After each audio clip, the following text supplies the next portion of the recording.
তো hello everyone, I am Rahim Hasan, Facebook page my new video.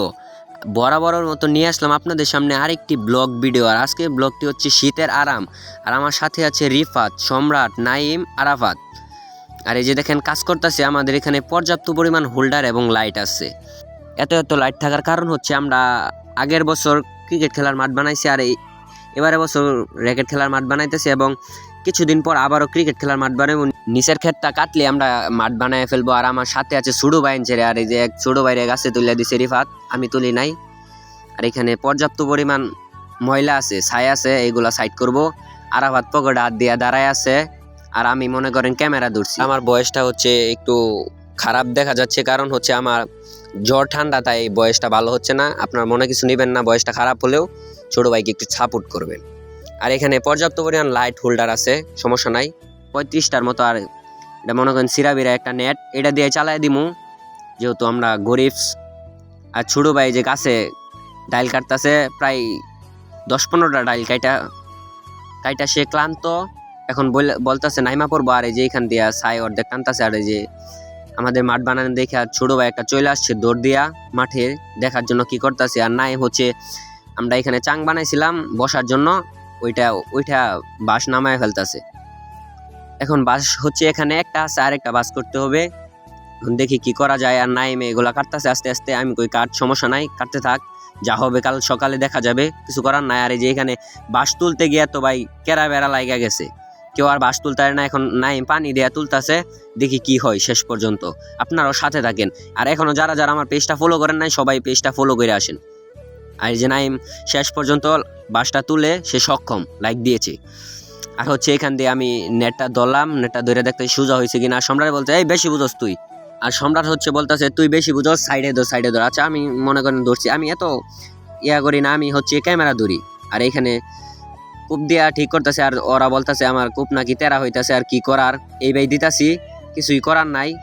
আর ক্যামেরাটা দেখেন আটকে যাইতেছে, আমি আর কি আগলা বয়স দিছি এইখানে। এই যে শেষ পর্যন্ত দেয়া রশি কাইটা ফেলছি, কিচ্ছু করার নাই ভাই, কাইটা ফেলছি, সোজা হয় না, রশির উপরে যায় ডাইরেক্ট কূপ লাগা গেছে, কিচ্ছু করার নাই। আর রিফাতে জোড়া দিতেছে, বলতেছে দে এখন নাইমের কাছে দে, নাইম কূপ দে। এখানে নাইম কূপ দিতে, দেখি নাইম শেষ পর্যন্ত কি করে, ওইটা দেখার জন্য আমি অপেক্ষায় আছি, নাইম কি সোজা দিতে পারে কিনা না দেখা হয়ে যায়। এই যে নাইম রশিটা কাইটা ফেলছে, কিচ্ছু করার নাই। নাইমের বাইশটা মাটিতে হাত দিতেছে। আর শেষ পর্যন্ত রিফাদি নিছে, রিফাদি ফুল কমপ্লিট দিছে। রিফাদের জন্য সবাই দোয়া করবেন যে সামনে একটা সুন্দর বিয়ে করতে পারে। আর এইখানে হচ্ছে আমরা প্রায় 4টার দিকে শুরু করছি, এটা কমপ্লিট করতে দেখি কয় মিনিট লাগে এবং কয় ঘন্টায় লাগে। কয় মিনিটে তো শেষ হবে না, আশা করি ঘন্টায় লাগবে, দেখি কয় ঘন্টায় শেষ হয়। সম্পূর্ণ ব্লগটা আপনারা দেখতে থাকেন, কেউ স্কিপ করবেন না, স্কিপ করলে কিন্তু মজা পাবেন না। আর আজকে হচ্ছে আমাদের মাঠে রাব্বুল ভাই আসে নাই। রাব্বুল ভাইয়ের বাড়িটা আমাদের একটু বাড়ির সাইডে, তাই রাব্বুল ভাই আসে নাই। রাব্বুল ভাইকে কিন্তু খুব মিস করতেছি, এবং আশা করি আপনারাও রাব্বুল ভাইকে মিস করতেছেন, কারণ রাব্বুল ভাইকে ছাড়া ভিডিও জমে না। আর এই যে এখানে হচ্ছে ভাইরাল হামিম 2.0, তার হচ্ছে ফেসবুকে প্রায় 8 মিলিয়ন ফলোয়ার্স, ও তুকু 8K ফলোয়ার্স। সে আমাকে প্রমোশনই করে দিতে চাচ্ছে না, তারে আর কি দৈরা প্রমোশন করানোর চেষ্টা করতেছে। আর রিফাত আর সম্রাটে ধরছে যে এখানে তুহিনও আছে। আর ছোটো ভাই বাজারে তো অভাবই নাই, কোনো অভাব নাই। যে এখানে হচ্ছে গড় দেওয়ার সময় যে খুঁড়াগুলা গাড়ে, ওইগুলা দিয়া এখন মাঠ ঠিক করতেছি, তেরা বেড়া হয়ে গেছিলো।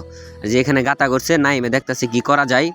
আর ছোটো ভাই চারে কুবাই ঠিক করতেছে। আর এই যে আমি মনে করেন হালকা আইসি, আইসা একটু গুতা টুতা দিতেছি, দেখি মনে করেন কাজে অ্যাড হয়েছে আর কি, নয়তো তো আমার মায়েরা লেটকে হেলাইব, চ্যাঙ্গা লাগাই ফেলবো, কিচ্ছু করার নাই।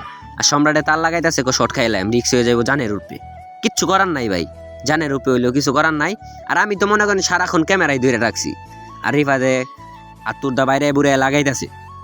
এখন হচ্ছে সম্রাট দাঁড়ায় রয়েছে, আর আমি মনে করেন ক্যামেরাম্যানই আছি, ক্যামেরাম্যান হিসাবে আছি এবং আজীবন থাকবো। আর যেই সাইডে ছাইগুলা যে ছিল, ময়লাগুলা যে ছিল, সম্পূর্ণ সরাই ফেলছে। আর এই যে কাজের জন্য আর ভিডিও করতে পারি না। এই যে এখন দেখেন মনে করেন জোনাকি পোকার পুটকির মতো লাইটের আলো নাই, কিচ্ছু করার নাই ভাই, আমার ফেসটাও দেখা যাইতেছে না।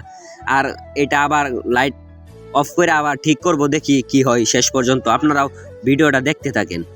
আর হচ্ছে আমার মুখটা দেখাই যাচ্ছে না। আর রিফাত আছে, এই যে রিফাতে দেখেন মনে আমাদের সম্পূর্ণ কাজ শেষ করতে প্রায় 3 ঘন্টার উপরে গেছে। আমার সাথে আছে রিফাত, নাইম, সম্রাট, আর আরাফাত আছে ক্যামেরার বাহিরে। আর এই যে দেখেন আমি বাড়ি জামারি ওই বাড়ি বাড়ি কারে গো, সাইডে আছে নাইম আর সম্রাট ধরছে ক্যামেরা। আর আজকের ব্লগটি এতটুকু, সবাই ভালো থাকবেন, সুস্থ থাকবেন, আসসালামু আলাইকুম।